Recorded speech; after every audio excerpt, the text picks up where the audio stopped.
Well, I had two talks here, one last night and one this morning, and didn't have any title for either of them. So, as I mentioned last night, if you were there, I just decided to divide it up and focus mostly on the international arena last night and on domestic affairs this morning. And the links are quite close anyway, but there's a kind of a different focus.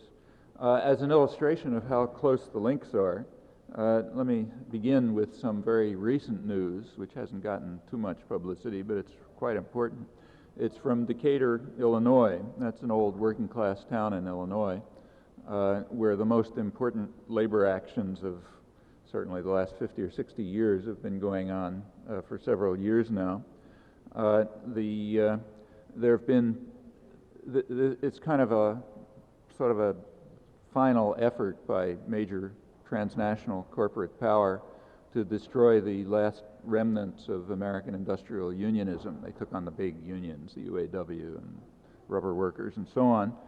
There's one lockout, a British-owned transnational, Tate & Lyle, which made their money in the slave trade and have been progressing since. A second one was a Japanese-owned transnational, a rubber plant. There the strike had already collapsed. And the third one was an American-owned corporation, Caterpillar, and they've been holding out. They've been insisting on a very punitive contract for several years, refusing to budge. Finally, after a couple of years of striking, strike funds depleted, very little support, nobody knows about it. Last weekend, there was a vote of the workforce on whether to accept what amounts to the original contract. The workforce voted 80% to turn it down, and the union accepted it. And you can hardly criticize them. The strike funds are gone. You know, they don't really have a way of keeping it going. So the strike is over with complete defeat. The New York Times business pages described it as a rout, which is pretty accurate. Over the years, there's been very little coverage of it.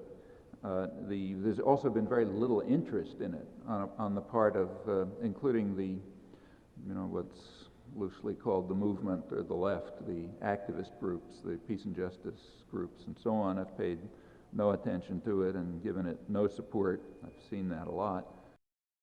The company has agreed to take back striking workers, but in its own sweet time and on its own terms.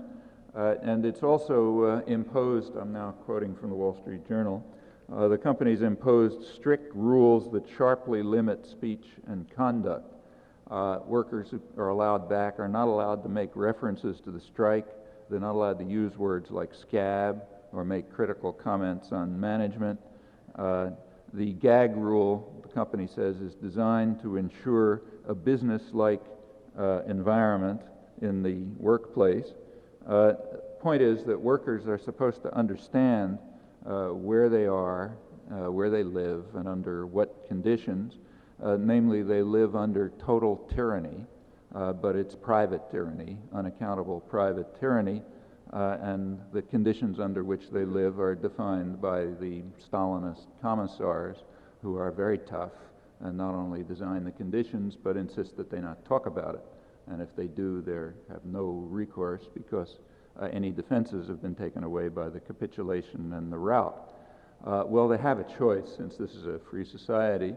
They can watch their children starve and talk about management, or if they're sufficiently servile, they can be accepted back by into the pure totalitarian institutions, which are run by Stalinist clones, commissars, who control their speech and their clothing.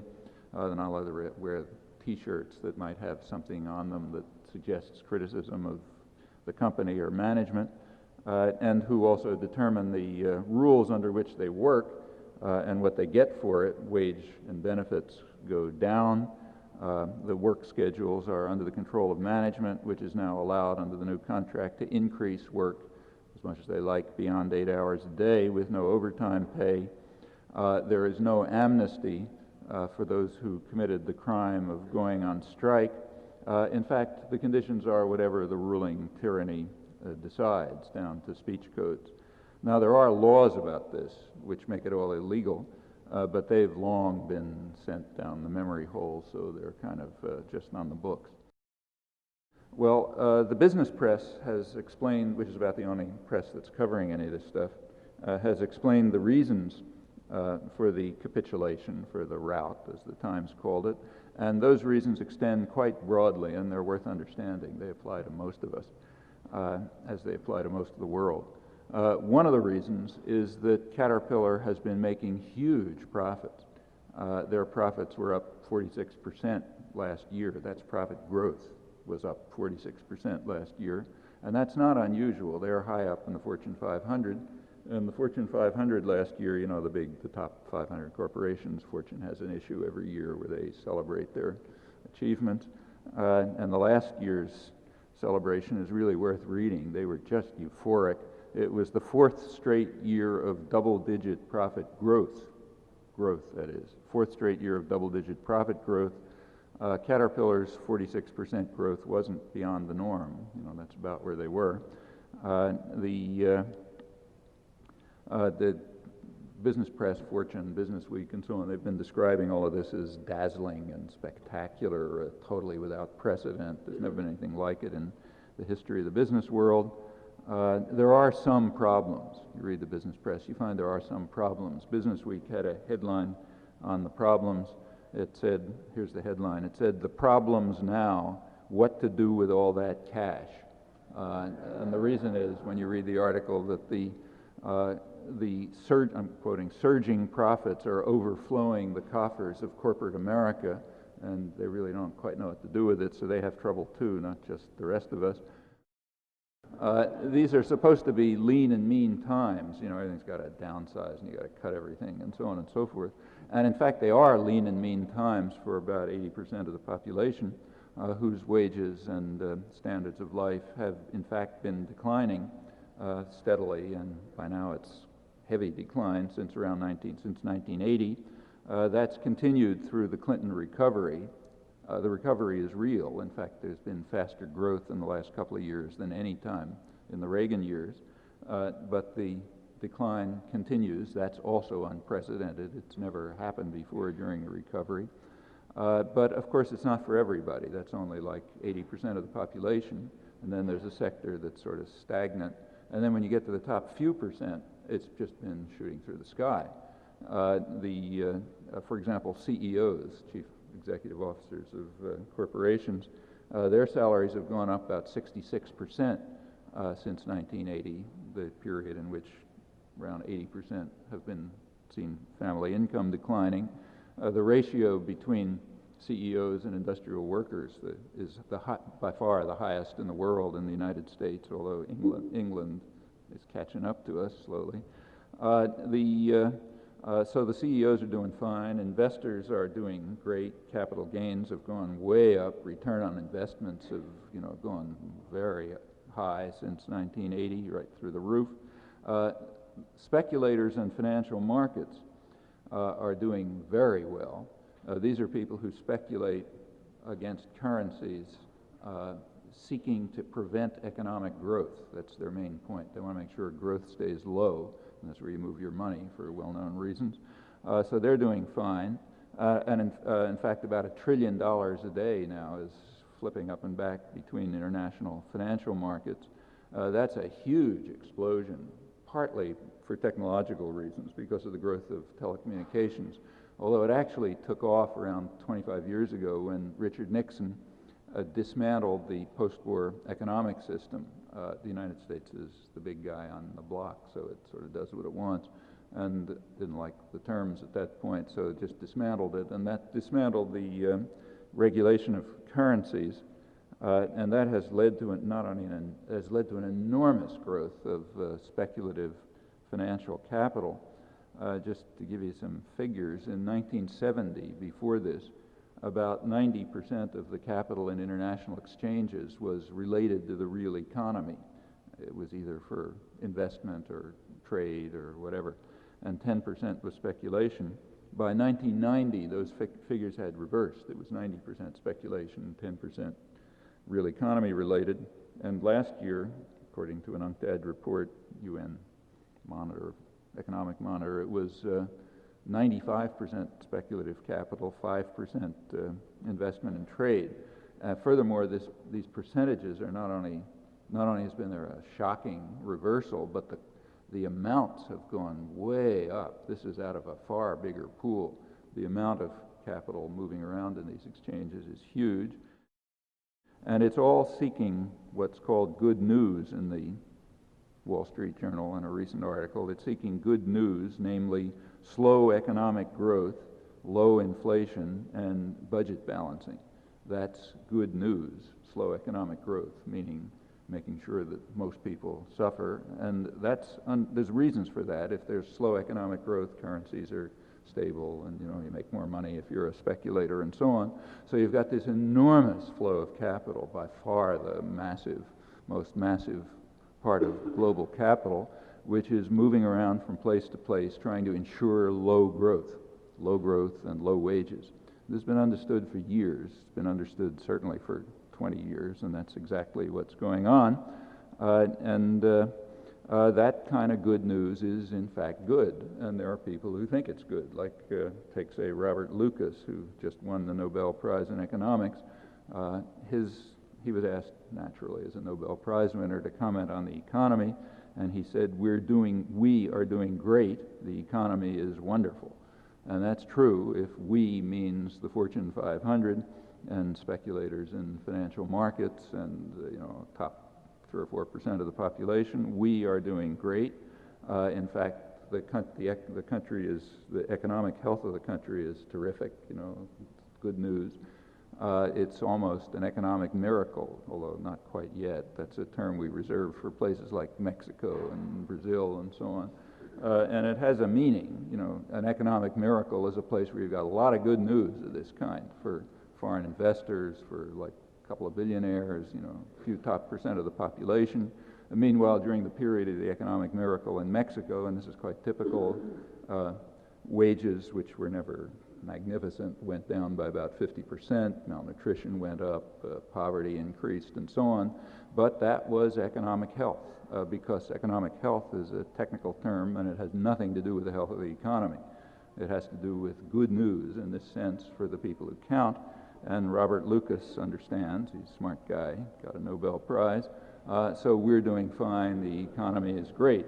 And that's true for the people, that this is one of the main reasons why Caterpillar was able to achieve what it did and why others are doing the same thing. Well, that explosion of financial capital, in fact, is a very powerful weapon against the general world population, not just the population here, but against the general world population. And that's now including the rich countries. And what we're getting is a kind of international structural adjustment applying to the rich countries as well, partly for these reasons, though there are other reasons. But the point is, if any country, say, tries to use the democratic options, say working through to whatever extent the government's democratic, if you can work through that to stimulate the economy or build infrastructure or educational programs or whatever, any place where the population tries to use those mechanisms that are available to some degree through parliamentary systems, then the countries will go bankrupt because capital will just flow elsewhere to places where there's better news, slower economic growth and more care for the people who matter, the investors and the business community and so on. Although there is an answer, of course, it's not necessary to accept the rules. The rules that it's perfectly possible to control domestic capital and to institute capital controls. In fact, it's been done. The Western countries have done it repeatedly in times that they called emergencies. And the East Asian countries, the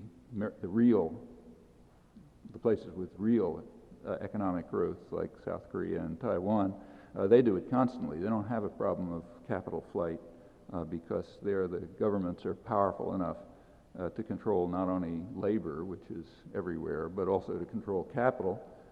so capital flight doesn't take place. There has actually a death penalty associated with it in South Korea, but it doesn't happen, and therefore they've had substantial economic growth by extricating themselves from international markets to a certain extent, which is about the only way anyone's ever figured out to have economic growth other than the kind of good news that Robert Lucas and the Wall Street Journal are talking about. Well, that's possible anywhere, but of course it requires questioning the absolute rule of the private tyrannies, and we're taught from infancy that we're not allowed to question that. Tyranny is freedom, is what we're taught. So if all power is in the hands of unaccountable totalitarian institutions, that's pure freedom. They'll explain it to you at the Cato Institute if you don't get the point. That's one kind of, these are several of the reasons. There are others. Another way in which Caterpillar was able to achieve the rout was simply by hiring strikebreakers. And they come in two varieties. One is temporary workers. That's another huge explosion in the United States is temporary workers. The biggest employer in the United States now is Manpower Incorporated, which, as they put it, sells temporary workers. Kelly's right behind them. They had huge growth in profits also last year, way up in the Fortune 500. Temporary workers are, again, an economist can explain to you if you don't know that that's good for the economy, temporary workers. You don't have to guarantee wages, you don't have to guarantee benefits. When you go to sleep at night, you don't know if you have a job tomorrow morning, which is very healthy for the economy. It increases the flexibility of labor markets and eliminates rigidities in labor markets. Again, got a good education, you know what that stuff means. So that's, again, another reason why the economy is more healthy, although maybe the people are having some problems, but, kind of like Mexico, but marvelous. I should say in the case of Mexico, there's some background to things like NAFTA that aren't discussed very much, and are much more important than what was discussed. The main point of NAFTA was to try to maintain the Mexican economic miracle, to make sure that nothing happened to it. And remember what economic miracle means. It means for the overwhelming majority of the population, things are collapsing. But for the billionaires, the number of billionaires is going up about as fast as the poverty rate, which in fact was happening in Mexico. And you got to maintain that. There was a strategy session in Washington, 1991, with all kind of hotshot academics and others involved in Mexico, trying to work out. And they published a report. They decided that our U.S. relations with Mexico were very great, couldn't be improved despite plenty of murders, like a couple hundred members of the one independent political party have been murdered, but that doesn't interfere with democracy by our standards. Rapid decline in wages, increase in poverty, but relations were fine, although they did point out that there was one cloud on the horizon that we had to worry about, and that's what NAFTA was for. The cloud on the horizon was the fear that there might be what they called a democracy opening in Mexico. And if there's a democracy opening, that could be dangerous, because then people might try to get the government to follow policies that wouldn't be increasing economic health. They might be just improving the welfare of the population. So we got to make sure there isn't any democracy opening. And that's the point of NAFTA. The point is to lock them into what the so-called reforms. So even if this terrible thing happens and there is a democracy opening, there isn't a lot that they can do about it, because they'll be locked into place by treaty arrangements, which are very hard to get out of, especially when you got big mafia don sitting right to your north. So that's the real core of NAFTA, and we have similar things happening here, adapted to a slightly different society. So that's temporary workers. The other way of getting strikebreakers is to hire what are called permanent replacement workers. Now, those are not scabs. They're permanent replacement workers. So you go on strike, you're out. This permanent replacement worker brought in. That's in radical violation of international labor standards. the ILO, the International Labor Organization, which very rarely criticizes a rich country, in fact, I can't remember a case, did condemn the United States a couple of years ago for permitting permanent replacement workers, which is, as I say, in gross violation of international labor standards. Of course, nobody here cares much, at least nobody important. And it makes sense because the United States just doesn't observe international labor standards. There's a whole list of conventions about rights of child labor, slavery, all sorts of things, and most countries have signed them, but not all countries.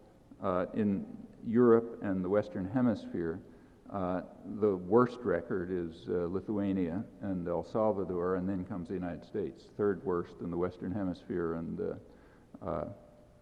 Europe in ratifying international labor standards. So the fact that the U.S. was condemned by the ILO, an unprecedented condemnation, I don't think it even made the newspapers. It's so irrelevant, about on a par with our being condemned by the World Court. Nothing to worry about. Anyhow, that's all going to be dismantled because Congress is going to cut back funding for the ILO since it commits crimes like this, and they'll be gone. The U.S. has always had quite weak labor laws by international standards, and they were pretty well dismantled in the 1980s, not taken off the books. They're still on the books, but the Reagan administration just informed employers that they wouldn't be applied, and that led to a huge increase in illegal firings and injuries and deaths on the job and so on. The only place I've really seen a good review of this is in Business Week. There was a big cover story in Business Week reporting all of this stuff about a year ago. The business press covers these things pretty well. They care. Basically what they pointed out was that it's a mistake to think that crime doesn't pay if you've got a criminal state on your side. So if the criminal state ensures that the laws won't be applied, then crime pays very well. And firing of union organizers and so on makes good sense. And you can get rid of these rigidities in the labor market, like having security, job security and benefits, and knowing that you're going to have a job tomorrow morning and that sort of thing. So it improves the health of the economy. Well, that's another factor that helped create the rout and is quite broad in character. Another factor, kind of all related to this, is the globalization of production. That's become a lot easier in the last 20 or 30 years for technical reasons and others, including this international flow of capital. It means it's a lot easier to have for production to be moved to places where you get the most repressed, cheapest, most beaten up people to work for you. And that's a terrific weapon against the domestic workforce. In fact, you don't even have to move the jobs. The talk about job flow is very misleading. The job flow doesn't have to change at all. It's enough to be able to threaten to move jobs, to cut back wages and benefits and so on in a globalized economy, and that happens.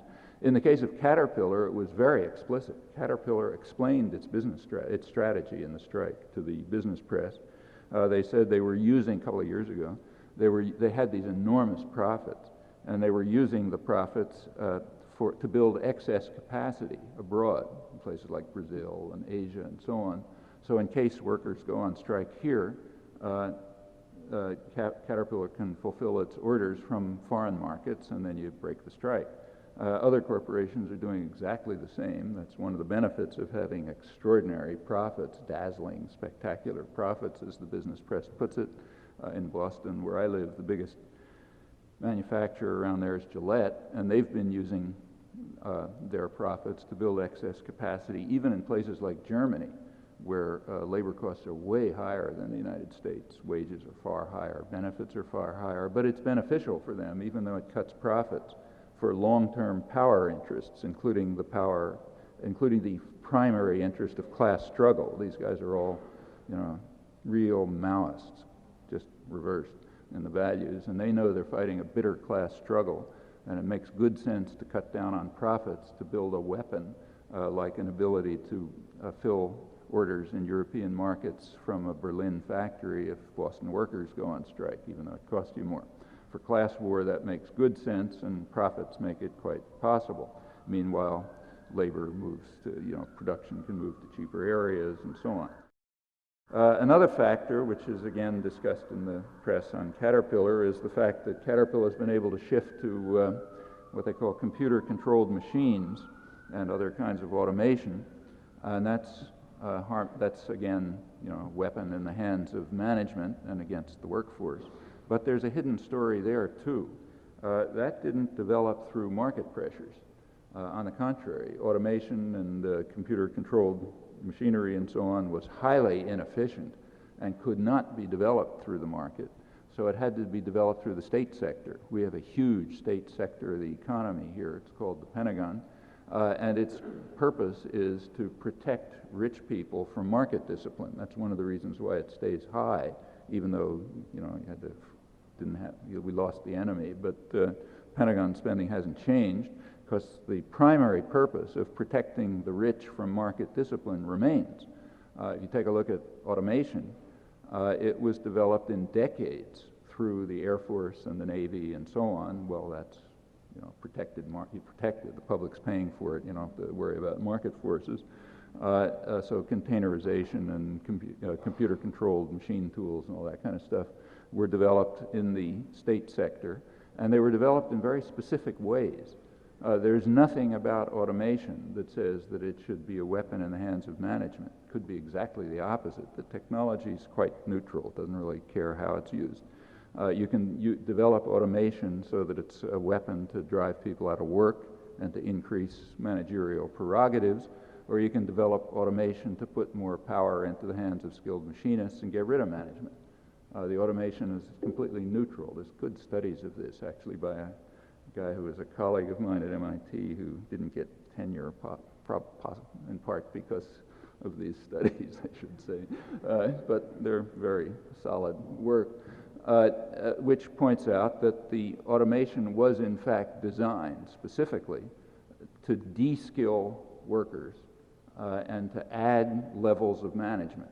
So it's very anti-economic efficiency, but very useful for class struggle. And hence, yes, there are these weapons now, automation, which are driving people out of work, but that's because they were designed that way. It's not in any sense inherent in the technology. Automation and robotics and all of that stuff could be fine things to just get rid of dirty work and get rid of management, which you don't need anyway, and get rid of owners, and just put control in the hands of the workforce. You can do that. But of course, it's not designed that way. And in particular, when it worked through the state sector, as it did, you can be sure that it won't be defined that way. Well, all of this stuff has been going on for radically, in fact, for about 25 years. It was going on before, but there was an acceleration. And along with that, there have been other changes in the past 25 years, including there was a thing called the War on Poverty. You remember, it went into effect around 1969, and it was called off around 1971. And since then, it's supposed to have been a big failure, and since that time, about the last liberal president actually was Nixon. It sort of lasted through his administration. And ever since then, it's been going downhill. So if you take a look at the actual support programs, like take AFDC, the big one that everyone talks about. The New York Times last Sunday had a big lead story on how the War on Poverty was a failure, and liberalism has suffered a loss of credibility, it said, because of the failure of this skirmish on poverty. It says, the article says, no program was more discredited than AFDC. That's the real total failure. And boy, if the liberals can't get out of this one. Well, in fact, AFDC, which was always quite low, has been cut virtually in half since the early 70s. It's been declining very fast with predictable effects. When support systems for people collapse, a couple of years later you get family breakup and abusive children and all the obvious things that happen if you take away any minimal support systems. So yes, AFDC was very much discredited, namely the fact that it was destroyed. The fact that it was destroyed led to very bad consequences. But again, you're not supposed to know that. It is known. There's good work on it. UNICEF had an important study a couple of years ago UNICEF usually deals with poor countries, but they had one study by a well-known American economist, Sylvia Ann Hewlett, on child care in rich societies. She studied the period from about 1980 through the early 90s, and all the rich societies face about the same conditions, but they dealt with them differently. And she found two totally different models. There was an Anglo-American model, the Reagan-Thatcher model, and there was a continental European Japanese model, and they had they were very different in character, and they had quite different effects. The Anglo-American model is a war against children and families. She calls it the neglect-filled Anglo-American model, which reduced or eliminated support systems like daycare and so on, and forced people onto the labor market, even if, so you have to have two people working just to put food on the table.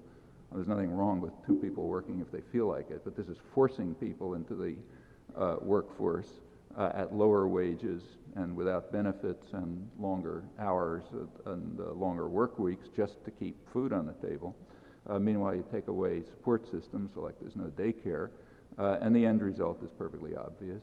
Contact time between parents and children has declined very sharply, about 40%, in fact. The children are left alone. You have latchkey kids, television supervision, with the obvious consequences: drug use, abuse against children, violence, and so on and so forth. That's a kind of war against children and families in the Anglo-American model. The Japanese-European model was quite different. They maintained or even increased the support systems, and the end results are quite different. I mean, you can see it in figures of child malnutrition and poverty and education and abuse and so on. So there has been something discredited. What's been discredited is the war against families and children that's been carried out, amazingly, under the rubric of family values. That's an interesting tribute to the propaganda system, that you can carry out a war against family and children with the effects that we see under the rubric of family values, and then have a lead article in the New York Times or everything else telling you how the war against poverty was discredited by these failures. Well, again, that's pretty impressive. All of this has much deeper roots. It's worth remembering that this has roots deep in American history, and it's useful to think about them, because in some ways fundamental principles haven't changed a lot in a couple hundred years. It's worth remembering the principles on which the country was founded. Now, the United States is an unusual country. Most countries kind of grew out of existing institutions. So in Europe, for example, the systems that developed grew out of the feudal system and the church and all kind of other stuff that stayed around with its lingering effects. And incidentally, one of the reasons why Europe has support systems and welfare systems and so on is because of the deeply reactionary character of the institutions that remained, like the feudal system and the church. Remember, they were pre-capitalist, and they were based on the idea that people had a right to live, maybe a rotten place, but some place. They had a place in society, and they deserved it, and they had to be maintained there.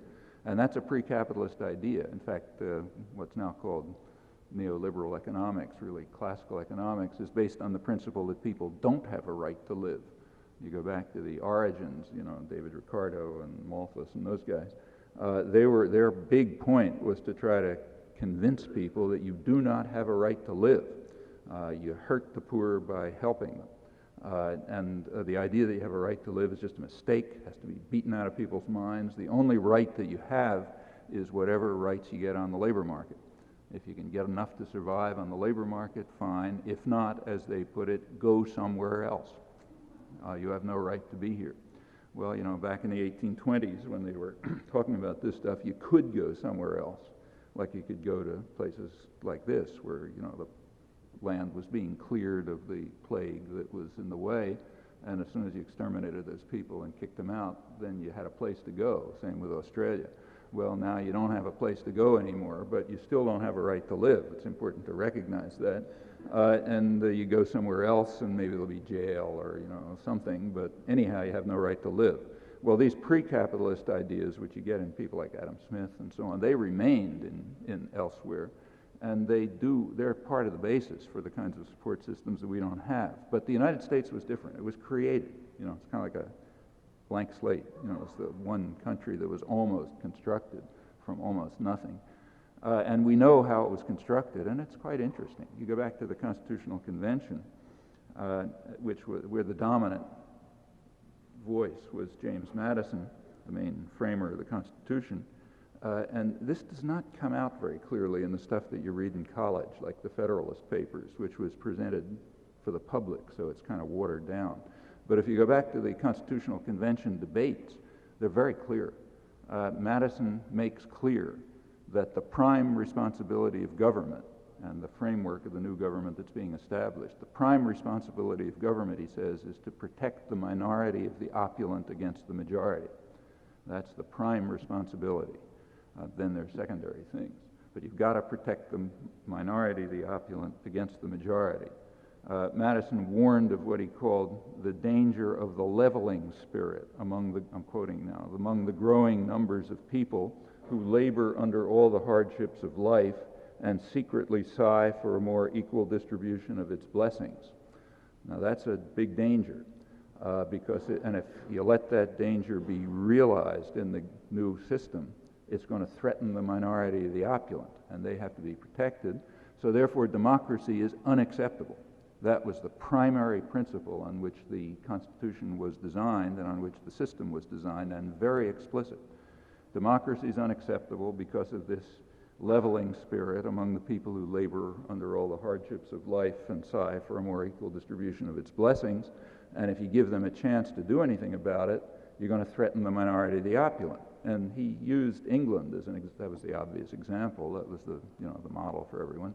He said in England, if they allowed democracy, then people would, the mass of the population would vote for what we now call agrarian reform. That is, they would call for breaking up the big landed estates, and it would threaten the minority of the opulent, and obviously that's an intolerable idea, as intolerable as today in Guatemala or something like that.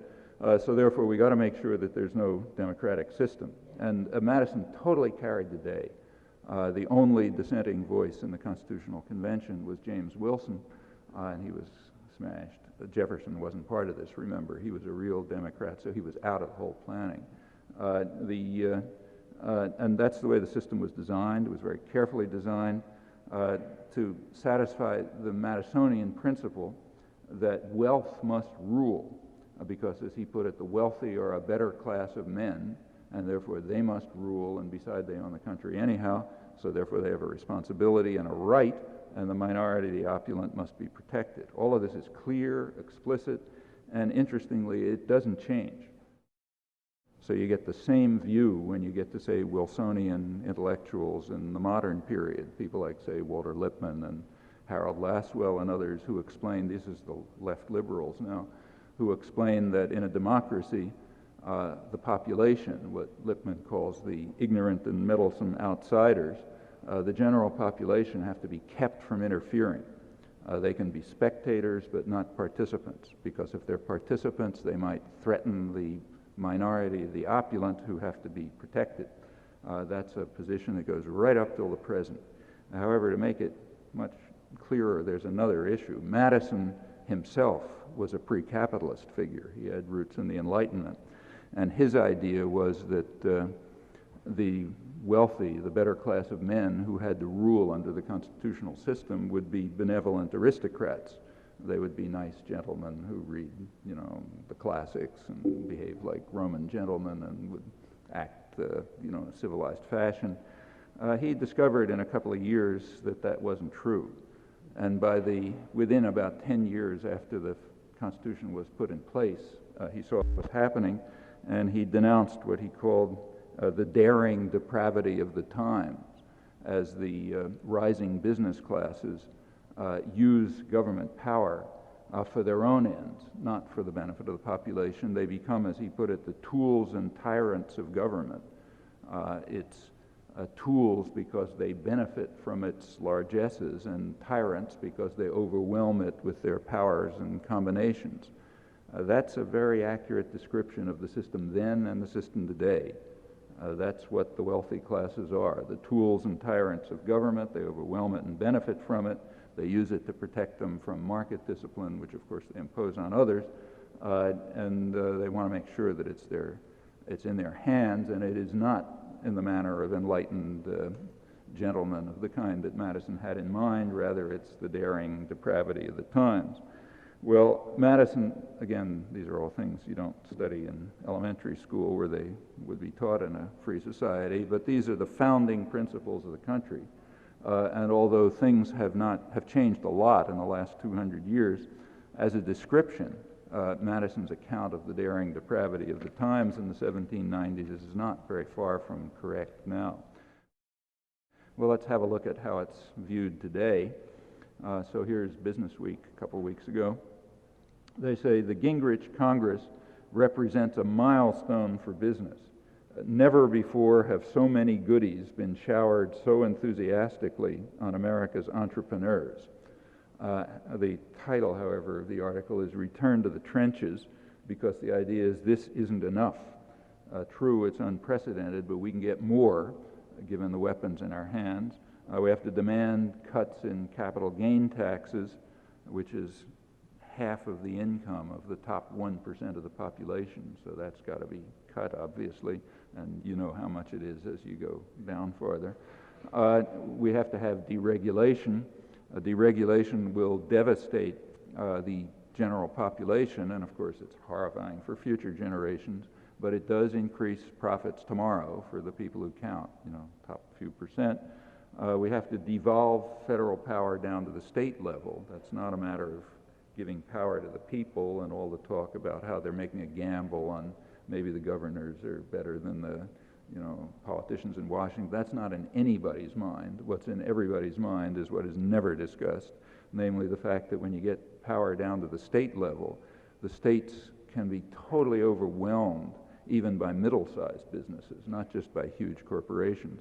So if you put block grants down to the state level, you can be sure that they're not going to go to anybody except the pockets of local business by various trickery, regressive taxes, and one thing or another.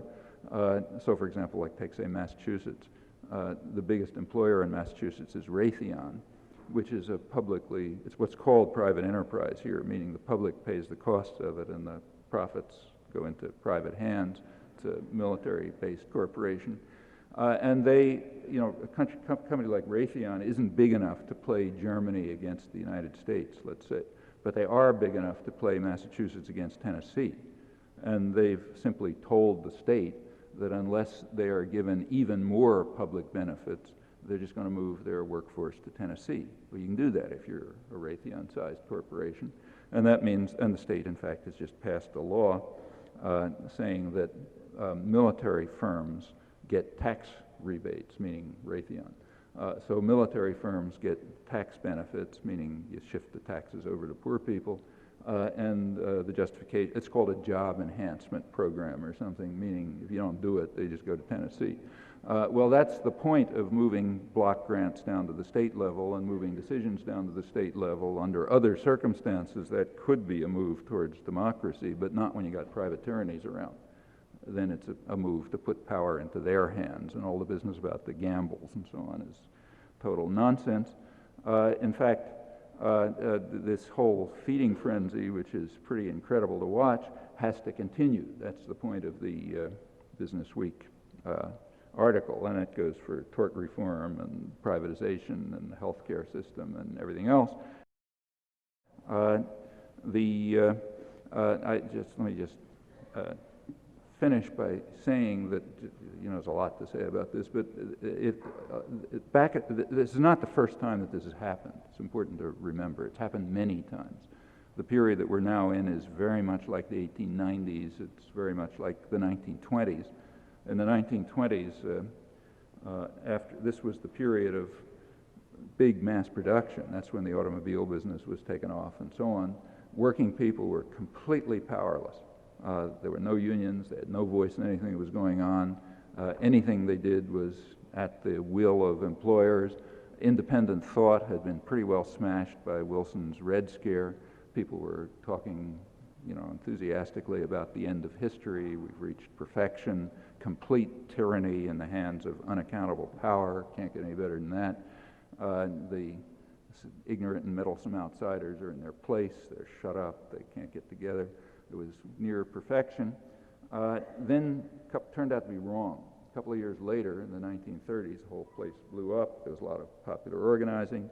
There was a democratic renewal, unanticipated. It forced Washington to direct some public resources, at least to the general public, not just to the rich. And that sort of went on right through the Nixon administration, after which happened what you know and what I was just talking about. You have to remember what the reaction was in the 1930s. When this democratic renewal took place, showing that the end of history hadn't arrived, it caused a real hysteria in the business world. If you read the business press, they're full of talk about what they call the hazard-facing industrialists and the rising political power of the masses.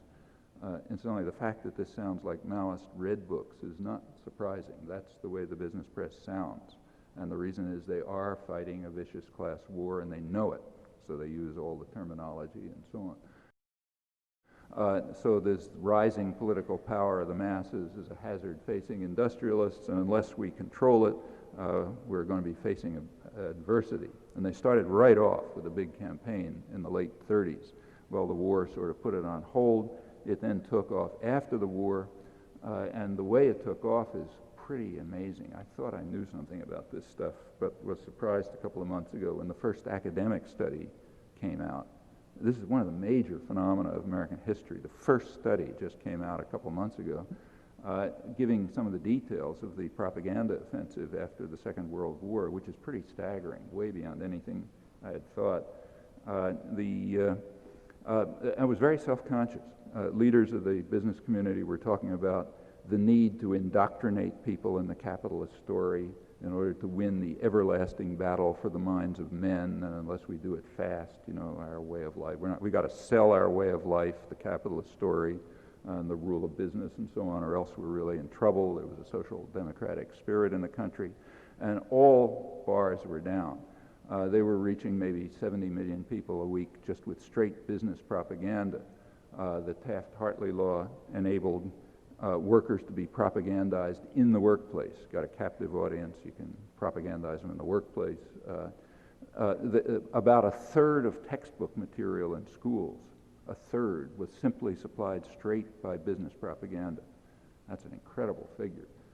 20 or 30 million people a week were just watching propaganda films. On top of that, the whole entertainment industry was mobilized, the movies and growing television and so on, with several goals. They went after everything. Churches, even sports leagues were organized to try to sell the capitalist story by instilling the right values and so on. The main purposes, you look through the whole, you look at the movies and that kind of thing, there were two big things.